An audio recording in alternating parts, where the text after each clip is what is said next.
Abra sua Bíblia comigo, por gentileza. No primeiro livro de Samuel, capítulo 30, e nós leremos até o versículo 10. 1 Samuel, capítulo 30, leremos até o versículo 10, e depois os versos 18 a 20.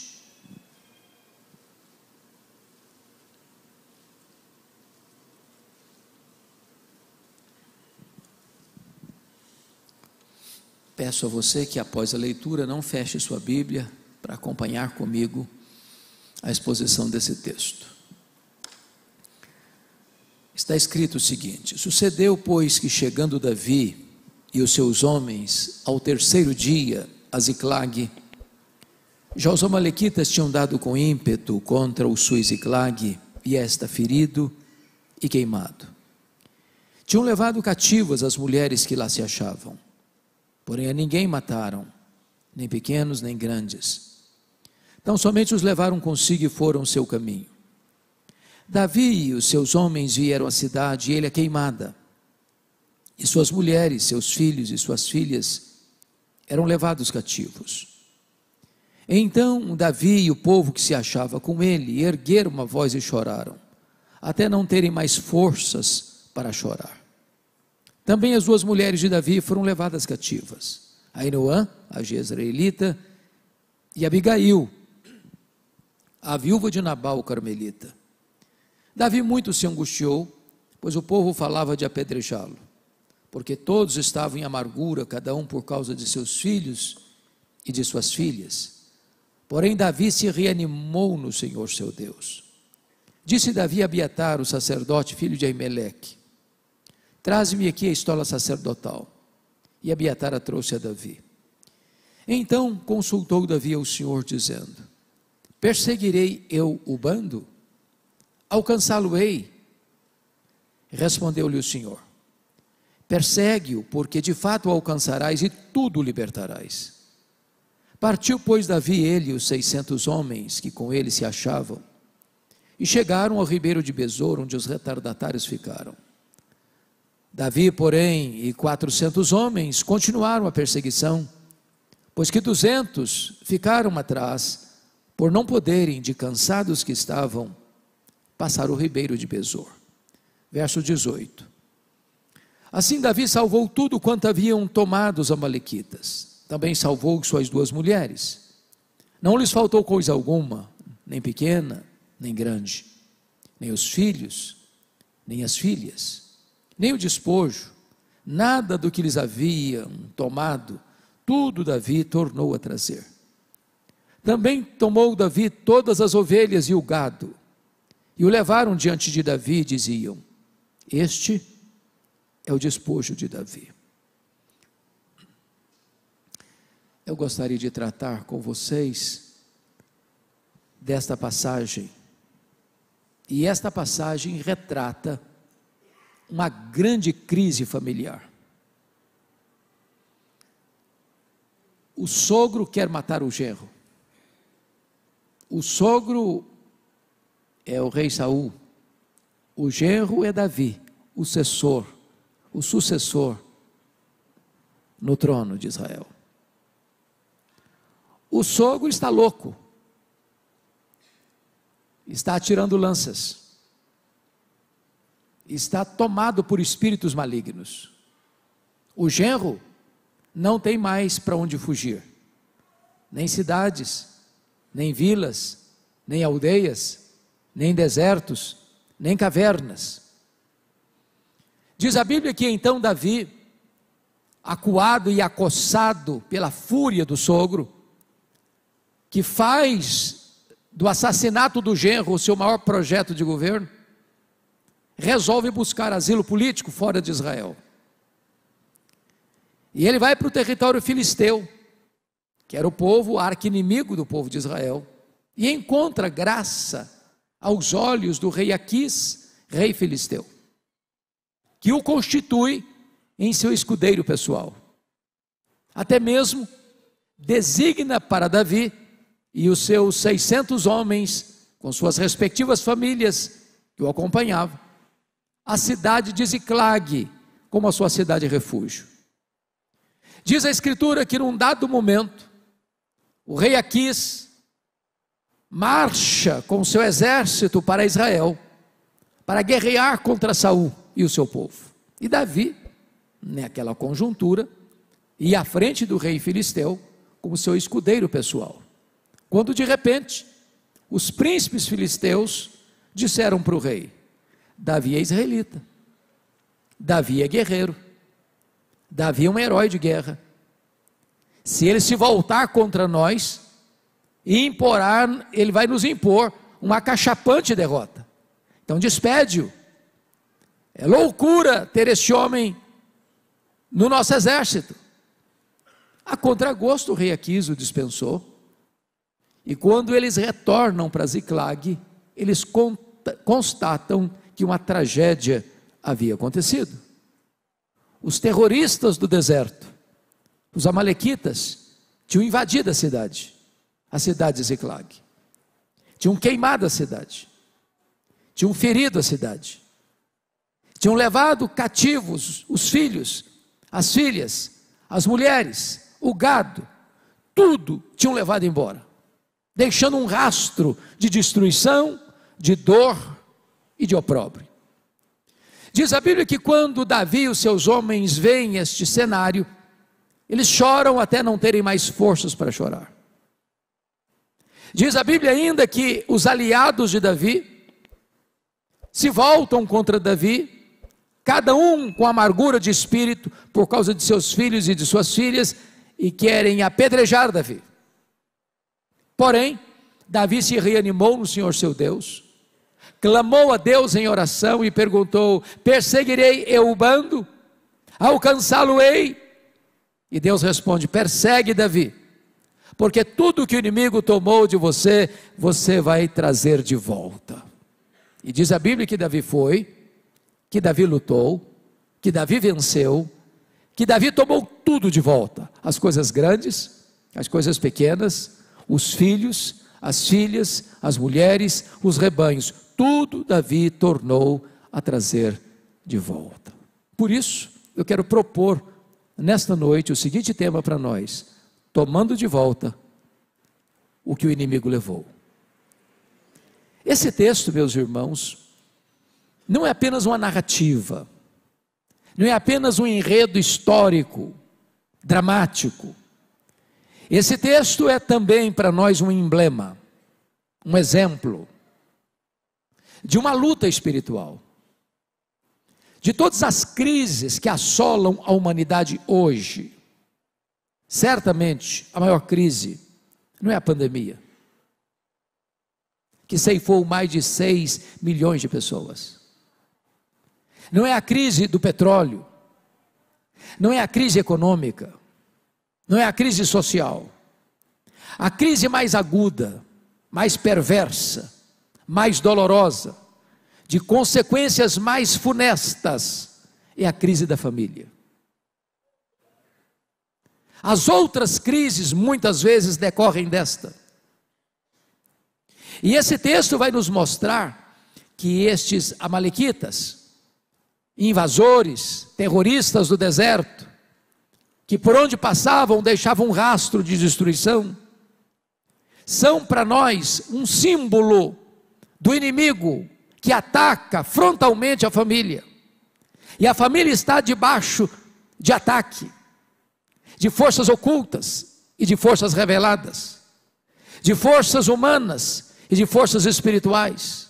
A família está sendo atacada hoje nos parlamentos, nos palácios, nas cortes, na grande mídia, na imprensa, no cinema, no teatro, na televisão, nas mídias sociais, por todos os cantos, de todas as formas.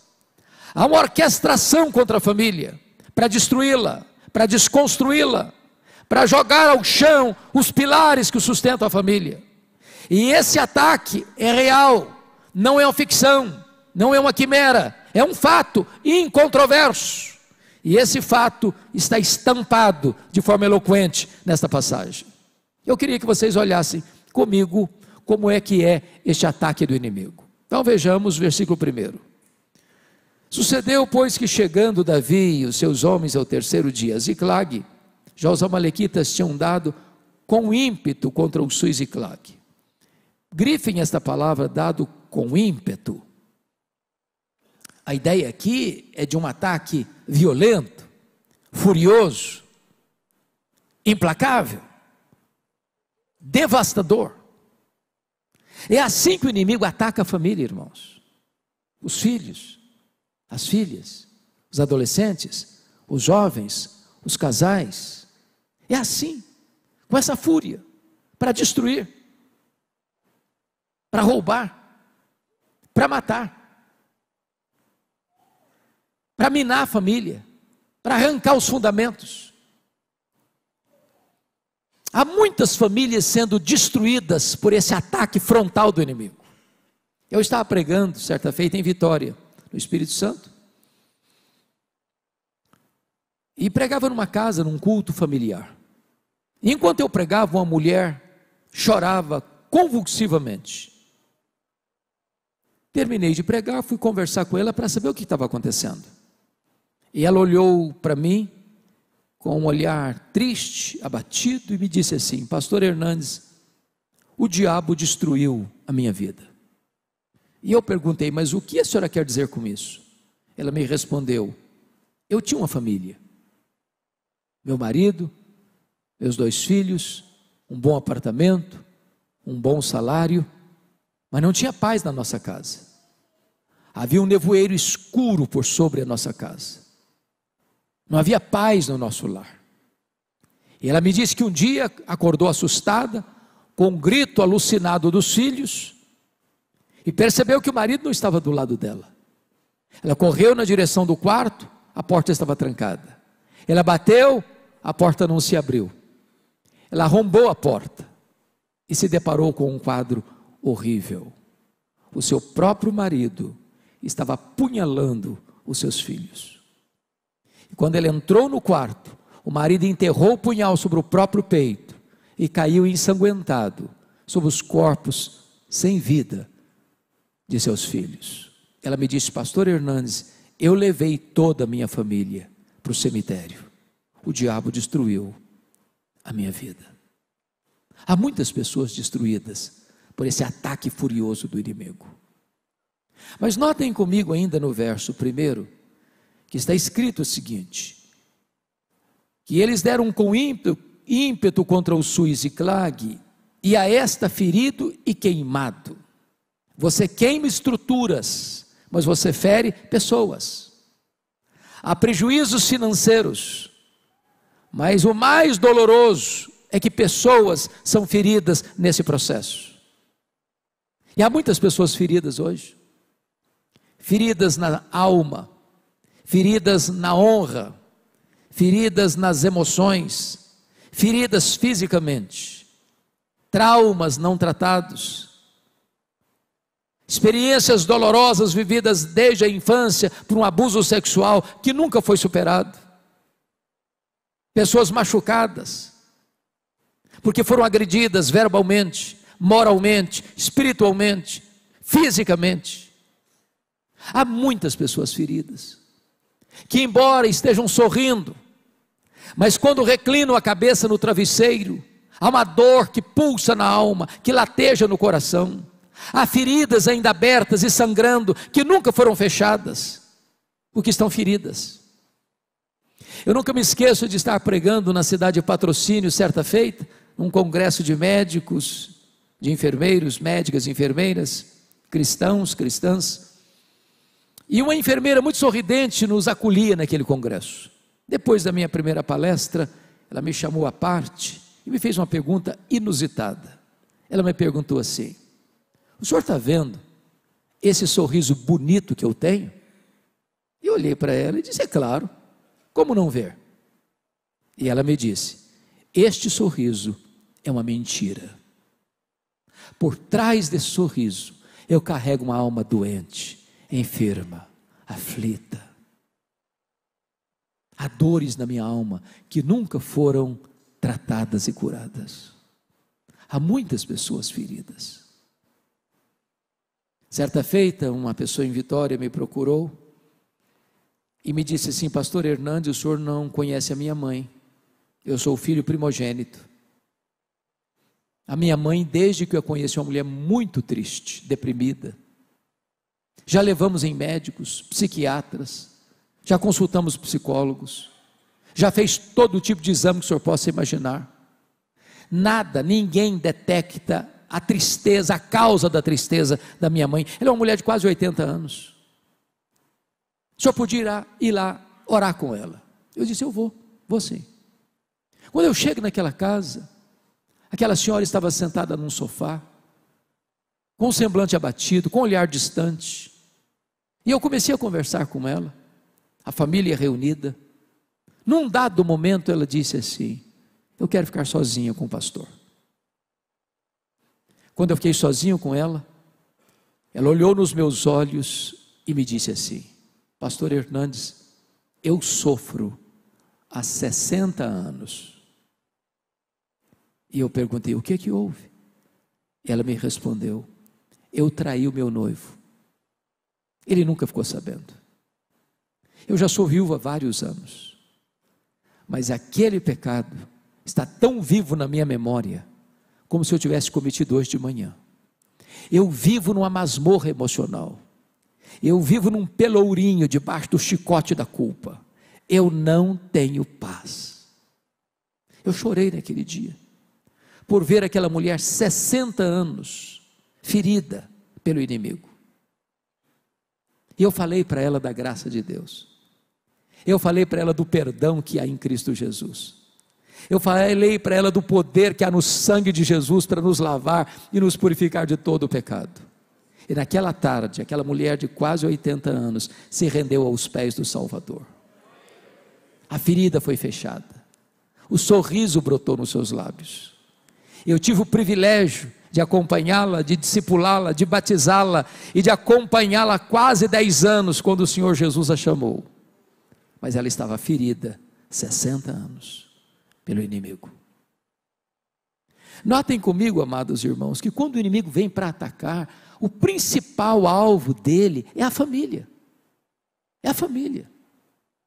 Não tem igrejas fortes com famílias fracas. Não tem igreja saudável com famílias doentes. Não tem nação forte com famílias destruídas. Hoje, quando se tenta desconstruir os pilares da família, é um projeto de suicídio da nação. Você só tem uma grande nação com famílias fortes. O alvo do inimigo é atingir a família. Olhe comigo os versos 2 e 3. Versículo 2: tinham levado cativas as mulheres que lá se achavam.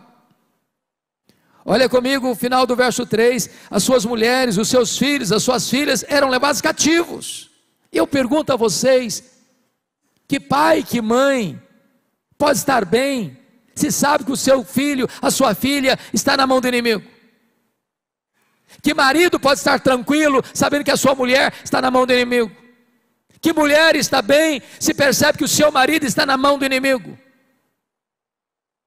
Há muitos maridos prisioneiros, há muitas mulheres prisioneiras, prisioneiros da pornografia, prisioneiros da imoralidade, prisioneiros da ganância, prisioneiros da mágoa, prisioneiros do ódio, prisioneiros de tantas amarras que tornam a vida um pesadelo. Um dia eu fui procurado por um moço, um senhor, jovem senhor, trabalhava na área da música na igreja. E ele me disse assim: pastor Hernandes, eu vim comunicar ao senhor que eu estou indo embora de casa. Estou deixando a minha esposa, deixando as minhas 2 filhas, deixando o ministério de música, deixando a igreja. Eu conheci outra mulher e quero viver essa aventura. Irmãos, eu usei todos os argumentos que eu podia usar.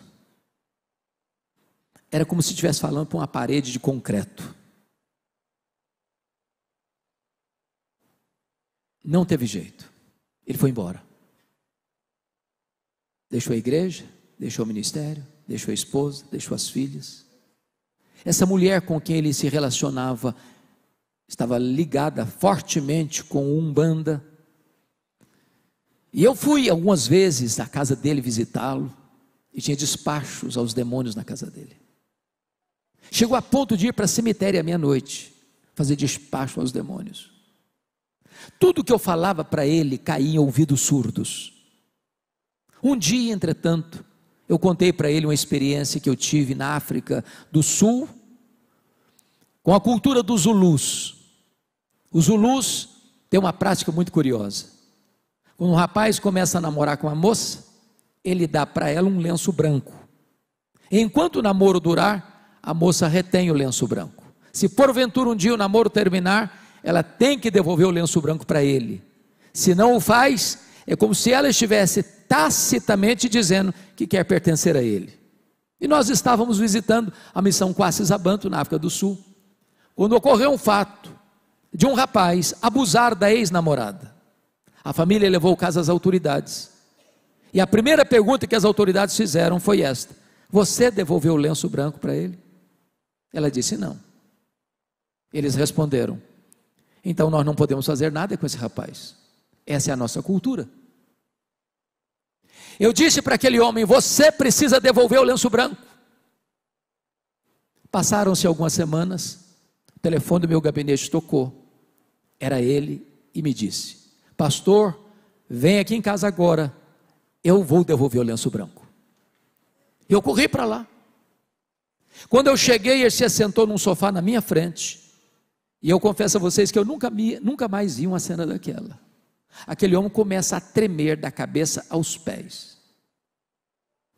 Esse homem começa a suar a roupa de tal maneira que a roupa dele ficou encharcada.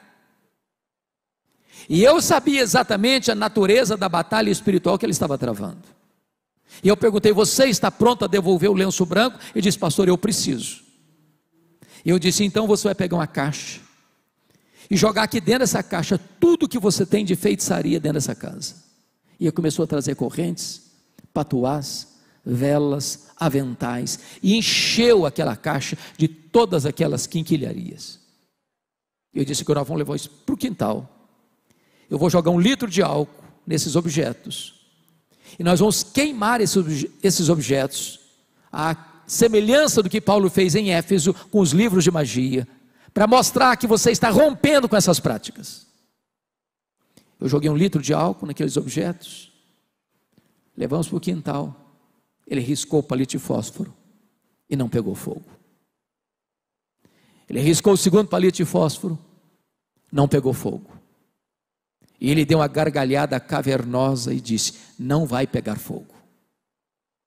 E eu respondi: vai pegar fogo sim, em nome de Jesus, porque agora quem vai riscar o palito de fósforo sou eu. E quando eu risquei o palito de fósforo, o fogo pulou naquela caixa, e esse homem deu um grito desesperador e caiu desacordado aos meus pés. Eu clamei pelo nome do Senhor Jesus, e Deus o trouxe à consciência, com o coração arrependido e quebrantado. Estava prisioneiro nas mãos do inimigo. Há muitas pessoas, irmãs, que estão prisioneiras de um hábito, de um vício, de uma prática pecaminosa, precisando de libertação. Mas vejam vocês que esse inimigo tem outra artimanha. Confira comigo, por gentileza, o verso 6. Está escrito: Davi muito se angustiou, pois o povo falava de apedrejá-lo, porque todos estavam em amargura, cada um por causa de seus filhos e de suas filhas. O inimigo vem e faz o estrago. Ele queima, ele fere, ele sequestra, ele escraviza, e agora ele joga uns contra os outros. É assim que ele faz.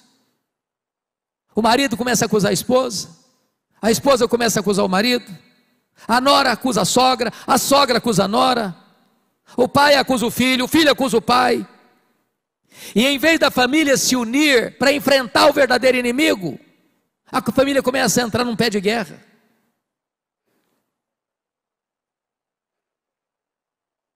É muito importante entender que o seu problema não é seu marido, não é sua mulher, não é seu pai, não é sua mãe, não é seu sogro, não é sua sogra. A nossa luta não é contra carne e sangue, a nossa luta é contra principados e potestades, contra dominadores deste mundo tenebroso, contra forças espirituais do mal.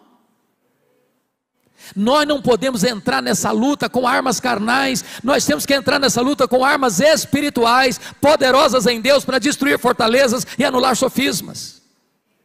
A nós, na nossa família, irmãos, que não se desata com brigas, com discussões, a nós que só se desatam quando nós nos voltamos para Deus e entendemos a batalha espiritual que estamos travando dentro da nossa casa. Me permita fazer uma declaração aqui, soleníssima, e a declaração é esta: se nós fizermos dos nossos aliados inimigos, nós faremos do inimigo aliados. Cuidado, para você não atacar aqueles a quem você mais ama. Cuidado para você não ferir seu marido, sua mulher, seus filhos, seus pais, seus avós, seus tios, seus primos, seus sobrinhos, sua família. Entenda o que está por trás, orquestrando, prendendo, escravizando, torturando, machucando, ferindo. Mas há outra coisa que eu destaco, está lá no verso 16, nós não lemos, mas vamos ler agora. Está escrito aí o seguinte: e descendo, guiou, e eis que os amalequitas estavam espalhados sobre toda a região, comendo, bebendo, e fazendo festa por todo aquele grande despojo que tomaram da terra dos filisteus e da terra de Judá. O que significa isso? Significa que quando o inimigo consegue alcançar alguma vantagem sobre a sua vida, ele vai celebrar isso. A grande pergunta nesta noite: onde a minha vida, onde a sua vida, onde a nossa casa, onde a nossa família está produzindo festa? É no acampamento de Deus ou no arraial do inimigo? Me permita ilustrar isso com um exemplo bíblico. Vocês lembram e conhecem a história de Sansão, o único juiz de Israel que fez carreira solo. Sansão teve um nascimento milagroso, teve uma vida prodigiosa, mas teve uma morte vergonhosa. Sansão era consagrado a Deus como nazireu desde o ventre materno, cheio do Espírito Santo desde o ventre materno. Nasceu para uma grande missão, ser o libertador do seu povo. Sansão, como nazireu que era, ele tinha 3 coisas que ele não podia fazer. Ele não podia tocar em cadáver, ele não podia beber bebida forte, bebida alcoólica, ele não podia cortar o cabelo. Diz a Bíblia que um dia ele está caminhando com seu pai em Tímina, território filisteu, e ele viu uma moça filisteia, e ao chegar em casa, ele disse para o pai dele assim: papai, eu quero aquela moça, eu quero aquela moça para mim. Seu pai disse: meu filho, mas essa moça é filisteia, essa moça tem outros valores, tem outra crença, tem outros deuses, aliás essa moça é do povo que nos oprime. E ele respondeu para o pai assim: eu quero esta, porque só desta eu me agrado. Em outras palavras, não tem papo, não tem conversa, não estou querendo conselho. Notinha de rodapé, notinha de rodapé.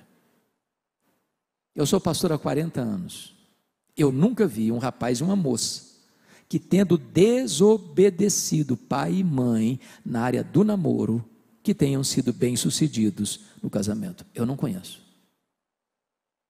Não importa se o seu pai é redondo ou quadrado, se é doutor ou analfabeto, escute seus pais, escute seus pais, escute seus pais. Diz a Bíblia que, quando ele estava indo para conhecer a moça, passando no meio de uns vinhais, um leão novo saiu em cima dele, e ele era muito forte, pegou o leão e rasgou, como se rasga um cabrito, e jogou do lado de fora da estrada. Quando eu leio esse texto eu dou risada, sabe por quê? Eu não consigo rasgar um coelho,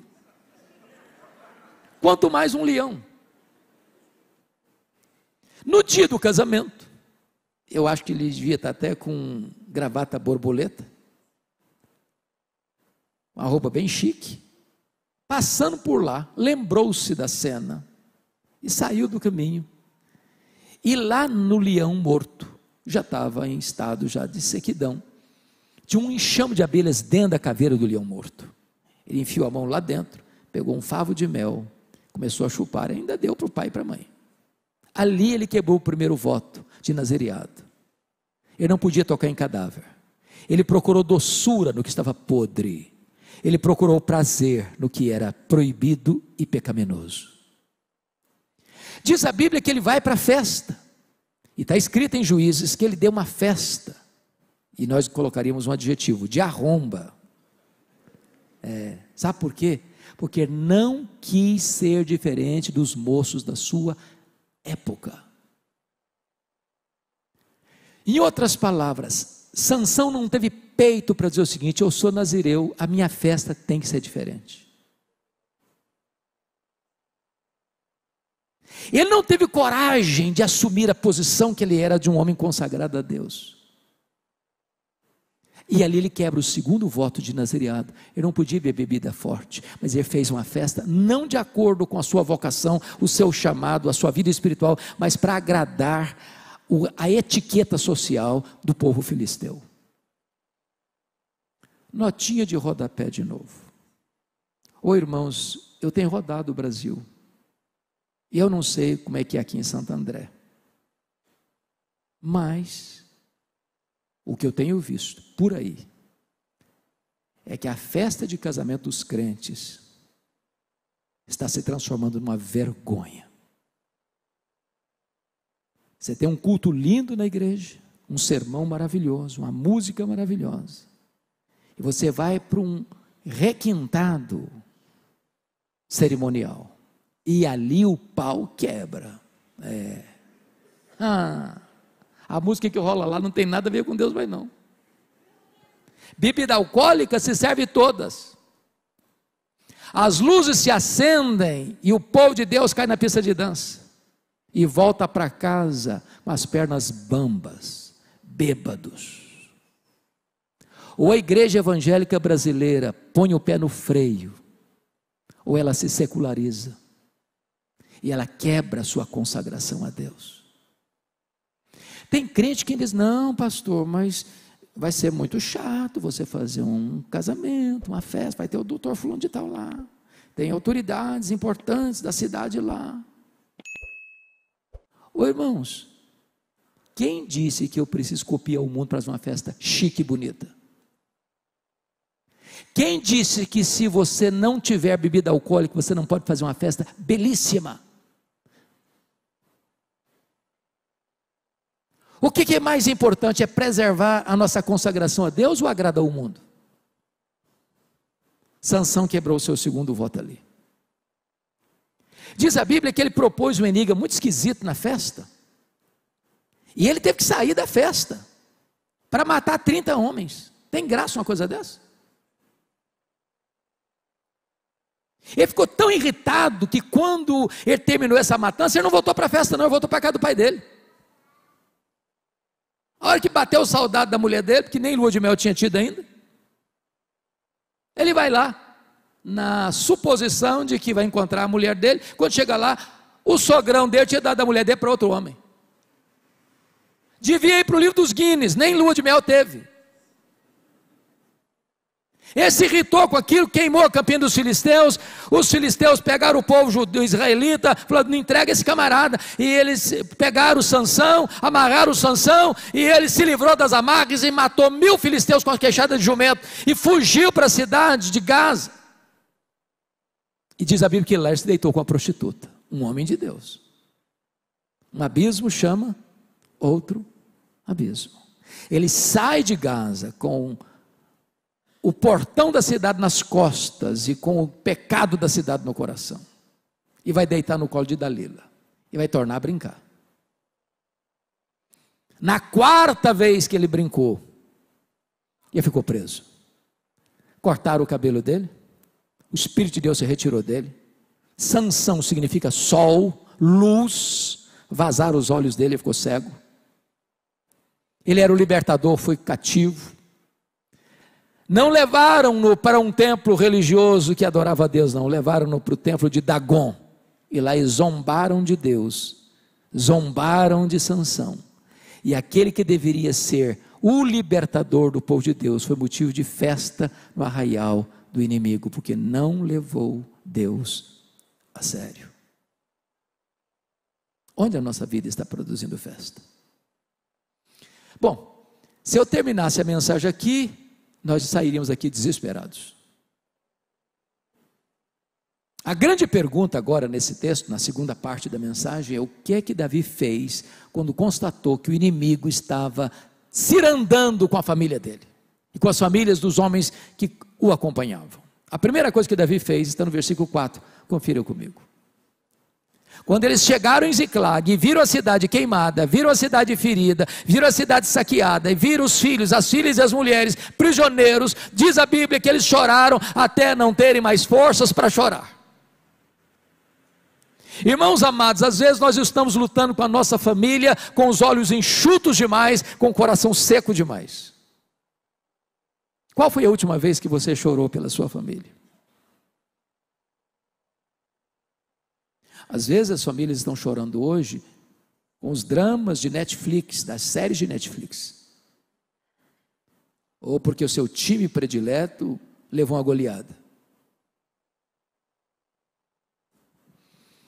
Eu acho que todos vocês já ouviram falar do pastor Tim Simbala, pastor batista, no Brooklyn, Nova York. Uma das igrejas mais expressivas e de ministério de música mais conhecido na América. Um dia o pastor Tim Simbala chegou em casa e a filha dele, primogênita, adolescente, disse para ele assim: papai, eu não quero saber mais do seu Deus, não quero mais saber de igreja, eu quero curtir a vida. Adolescente. E o pai chorou, o pai pediu, o pai insistiu, não adiantou não, a menina botou uma mochila nas costas e saiu de casa. Pastor Tim Simbala pensou em abandonar o ministério. Ele disse: meu Deus, eu não tenho estrutura emocional para continuar sendo pastor numa situação dessa. Um dia um pastor, colega dele, ligou para ele da Flórida, disse: pastor Tim Simbala, esqueça essa menina, toca a sua vida, toca o seu ministério, ela não está nem aí com você. Mas eu pergunto a vocês, que pai esquece uma filha? Que mãe esquece um filho? E o pastor Tim Simbala relata num dos seus livros, que um dia ele está numa vigília de oração na igreja, e levanta-se uma irmã, e disse assim: pastor Tim Simbala, a nossa igreja nunca levantou um clamor em favor da sua filha, a nossa igreja nunca chorou pela sua filha. E ele disse que naquela vigília de oração, todos os irmãos, irmãs presentes na vigília, deram as mãos, e fizeram um grande cordão ao redor dos bancos da igreja. E ele disse que naquela noite, aquele templo se transformou numa sala de parto, de dores, de soluços, de gemidos. Quando ele voltou para casa de madrugada, ele disse para sua esposa: querida, eu não tenho dúvidas de que Deus libertou a nossa filha nessa madrugada. 2 dias depois, a campainha toca bem cedo, a esposa vai atender, era sua filha, em lágrimas. Ela entrou para dentro de casa, abraçou o pai e disse: papai, me conte o que aconteceu há 2 dias de madrugada. Eu estava em casa e fui acordada e tomada por um senso profundo da presença de Deus. Parece que escamas caíram dos meus olhos e eu fui profundamente impactada pela presença de Deus. Eu quero dizer para o Senhor que eu estou de volta para Deus, eu estou de volta para minha família, eu estou de volta para a nossa igreja. Jesus mudou a minha vida. Eu quero dizer para vocês nesta noite que nós não geramos filhos para a morte, nós não geramos filhos para o cativeiro. Os nossos filhos são herança de Deus, os nossos filhos são promessa de Deus, eles são bênção de Deus, e nós nunca vamos abrir mão deles em nome de Jesus.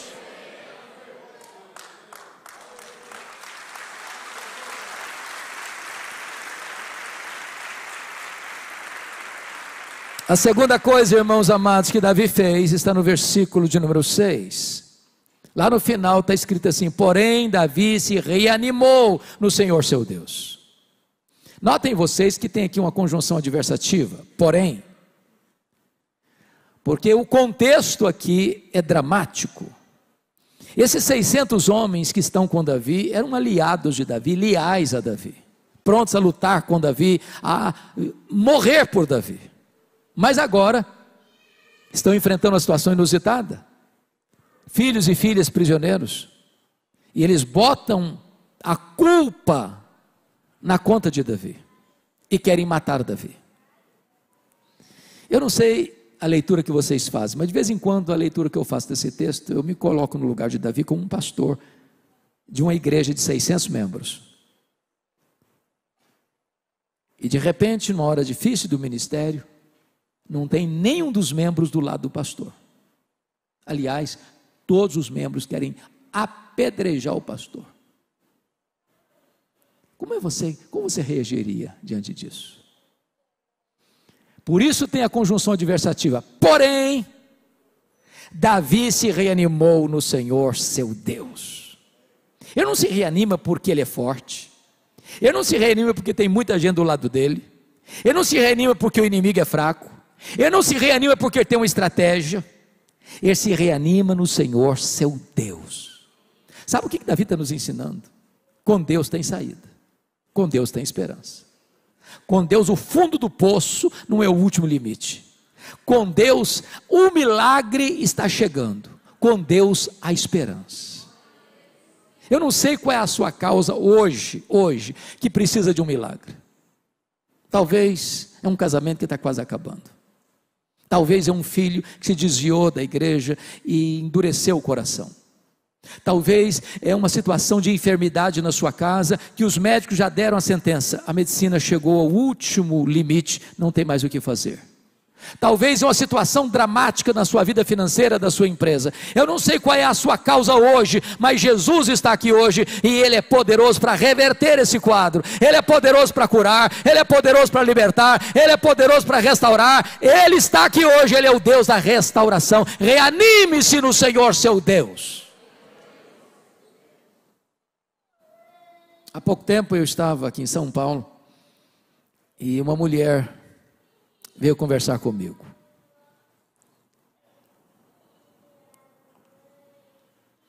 Na verdade, ela veio me fazer uma comunicação. Ela disse: pastor, eu vim comunicar ao senhor que eu estou me divorciando. Eu tomei um susto. Eu jamais podia esperar isso. E eu perguntei assim: mas você está divorciando por quê? Ela me fuzilou com o olhar e disse: secou. Eu falei: precisa botar a legenda ou está claro? Eu perguntei: secou? Uai, mas se secou, minha filha, tem esperança. O professor está doido. Eu falei: tem. A Bíblia diz que a vara seca de Arão floresceu. E Jesus, para fazer florescer esse sentimento que está seco no seu coração, falou: o senhor endoidou. Estou falando para o senhor que morreu. Falei: morreu? Uai, minha filha, então tem esperança? Você não leu na Bíblia que Jesus ressuscita os mortos? Pois é, ressuscita esse sentimento que está morto no seu coração. Falei: pastor, o senhor ficou doido mesmo. Estou falando: o senhor que acabou, não tem mais nada. Acabou, está entendendo? Acabou. Falei: acabou? Uai, mas tem esperança então, hein? Você não leu na Bíblia que Deus chama a existência as coisas que não existem? Pois é, pode chamar a existência até o que tem, não tem mais nada aí. Então você vai fazer o seguinte: não vai divorciar agora não, você vai orar comigo. Vai orar comigo por um tempo. Depois você volta aqui. Passado 15 dias a mulher voltou. Disse: pastor, acabou a vontade de divorciar. Deus está tratando da minha alma, Deus está curando o nosso casamento. Quer dizer para você que com Deus tem esperança. Reanime-se no Senhor, seu Deus.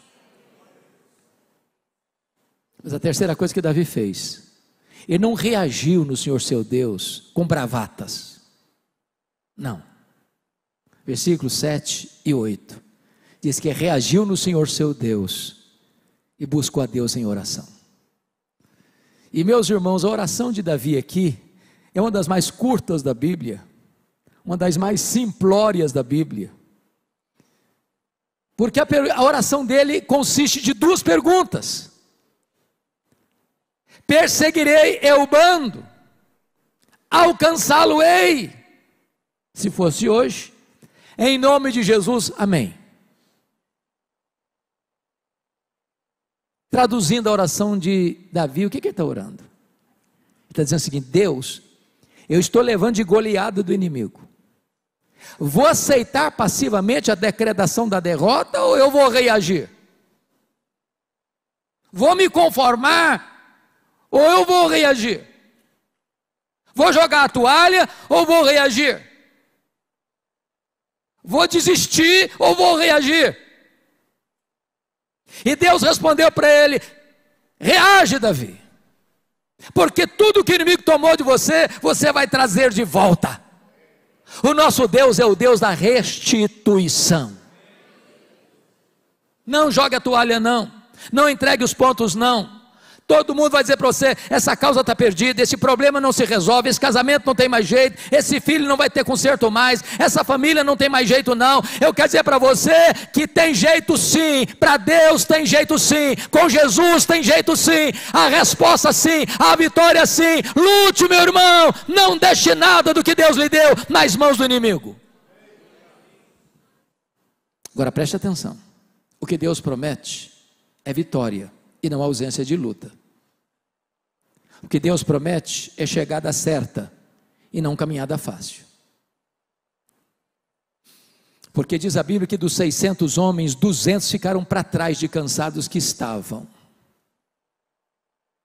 Mas se você tem a promessa, você não vai desistir. Se você tem a promessa, você vai até o fim. Persevere, lute, ore e tome tudo de volta. Diz o texto que Davi foi, que Davi lutou, que Davi venceu, que Davi tomou tudo de volta. As coisas pequenas, as coisas grandes, os rebanhos, os filhos, as filhas, as mulheres, nada ficou nas mãos do inimigo, tudo Davi tornou a trazer. O seu Deus é o Deus da restituição. A pergunta que eu faço para vocês nesta noite é esta: o que é que um dia Deus lhe deu que foi tomado pelo inimigo? Talvez o romantismo no casamento, talvez os elogios na família, talvez o diálogo e o respeito dentro de casa, talvez assentar-se ao redor da mesa para um bom bate-papo, umas boas gargalhadas.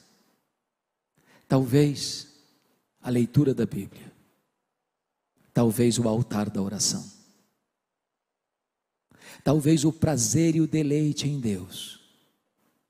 O que é que foi tirado de você, que você precisa tomar de volta? Esta noite é uma noite de restituição.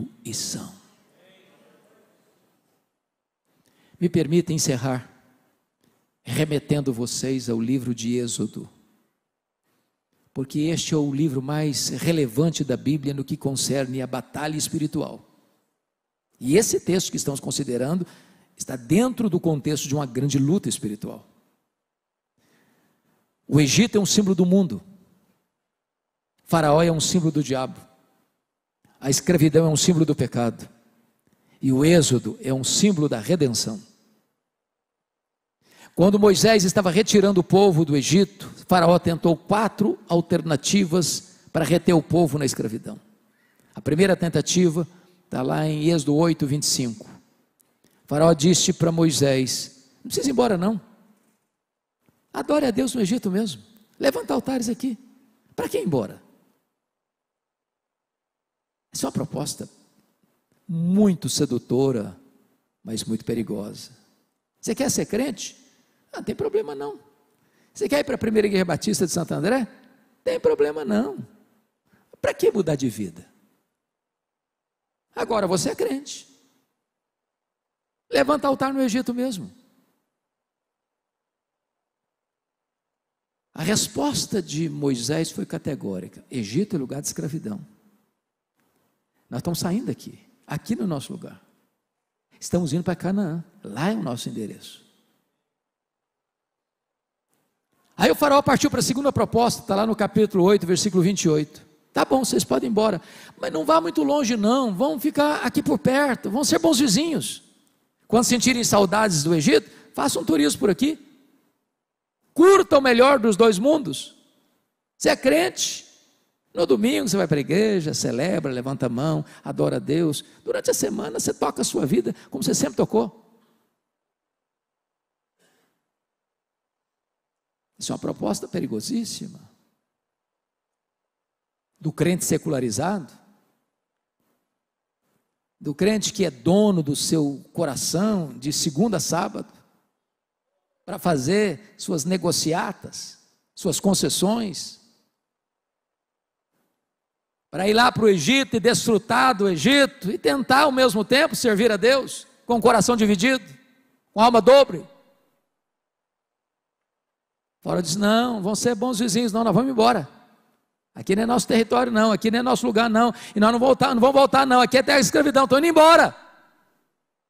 Aí vem a terceira proposta, capítulo 10, versos 10 e 11. O faraó diz, tá bom, pode ir embora, os cabecinhas brancas, pode tudo ir embora. Mas os filhos, a moçada, fica no Egito. Vocês servem a Deus, os filhos de vocês servem ao Egito. Aqui tem uma ideia perigosa, é a ideia de que o jovem tem que curtir a vida, e a vida passa, e a juventude passa, então o jovem tem que curtir a vida no mundo.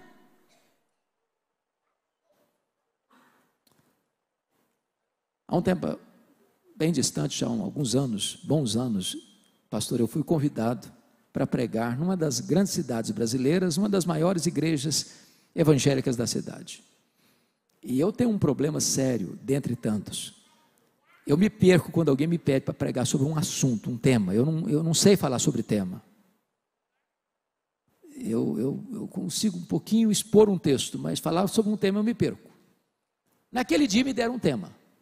E era um trabalho de jovens. E o tema que me deram era santidade. E eu cheguei, preguei o sermão todo animado. Até achei que eu fui mais ou menos razoavelmente bem no sermão.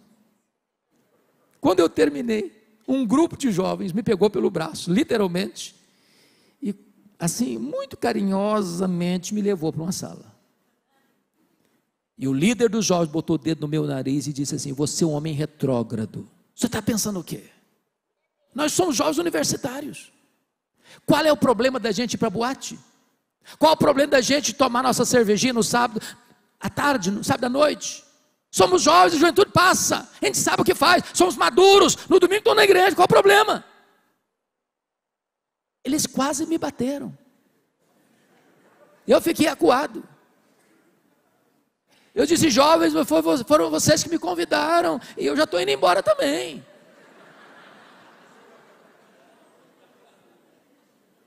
Mas eu disse, antes de ir embora, eu preciso dizer duas coisas para vocês. Primeira coisa, 1 Coríntios 10, 31. Portanto, quer comais, quer bebais, quer façais qualquer outra coisa, fazei tudo para a glória de Deus. Eu disse, vocês querem ir para a boate? Pode ir. Querem ir para o bar? Pode ir. Querem tomar todas? Pode ir. Desde que seja para a glória de Deus. Se conseguirem, vão em frente. Duvido que consigam. Então você chega lá, ó, que estiver tomando todas, eu estou tomando todas para a glória de Deus. Quando estiver naquele namorozinho de concessões, está dizendo, ó, estou nessa situação aqui para a glória de Deus. Se conseguirem, vão em frente. E eu tenho uma segunda coisa para dizer para vocês. Colossenses 3,17. E tudo que fizerdes, seja em palavra, seja em ação, fazei-o em nome do Senhor Jesus, dando por isso graças a Deus Pai. Então, da próxima vez que vocês forem para a boate, você tem que dizer o seguinte, Senhor Jesus, eu estou aqui em teu nome, e louvado seja Deus que eu estou tomando todas. Se conseguirem, vão em frente. E até logo. E saiu mais depressa, porque eles queriam me bater mesmo. Irmãos, pastor tem um sério problema, pastor tem amnésia. Pastor às vezes esquece as coisas. 10 anos depois, querido, sem malícia nenhuma, eu recebi um convite para pregar na mesma igreja. Quando eu chego, falei, meu Deus, foi aqui. E quando eu estou chegando na porta, uma mulher me fez a pior pergunta que se pode fazer para um pastor. Nunca faça essa pergunta para um pastor. Ela olhou para mim e perguntou assim, o senhor lembra de mim? Essa pergunta você não faça para um pastor, que você vai constrangê-lo. Eu olhei para ela, tornei a olhar, olhei de novo. Falei, ô minha irmã, só me perdoe, mas não lembro. Não lembro não. Ela me disse, eu sou mãe daquele rapaz que botou o dedo no seu nariz. Falei, pronto, não apanhei do filho, vou apanhar da mãe agora. Falei, disse, o que aconteceu com seu filho? Ela me disse, pastor Hernandes, Deus mudou a vida do meu filho, naquele dia que o senhor o confrontou. O meu filho, Deus transformou a vida dele naquele dia. Meu filho é um homem de Deus. Meu filho é um líder nessa igreja. Meu filho é um homem cheio do Espírito Santo. Eu quero dizer para vocês, jovens, que lugar de jovem curtir a vida é na presença de Deus, é na casa de Deus, porque só na presença de Deus tem plenitude de alegria. Mas aí, em quarto lugar, o Faraó partiu para a quarta proposta. Êxodo 10, 24 a 26. O Faraó disse assim, ô Moisés, tá bom, pode ir embora todo mundo, pode todo mundo. Vocês vão embora, os rebanhos de vocês ficam no Egito. Vocês servem a Deus, o dinheiro de vocês serve ao Egito. Irmãos, tem crente que parece que tem uma jararaca no bolso. Tem crente que diz, eu estou convertido a Jesus, mas o coração dele parece estar convertido, porque a boca está falando isso, mas o bolso não está não. Então preste atenção nisso. Se o seu bolso ainda não está convertido, cuidado, porque o seu coração também provavelmente não estará.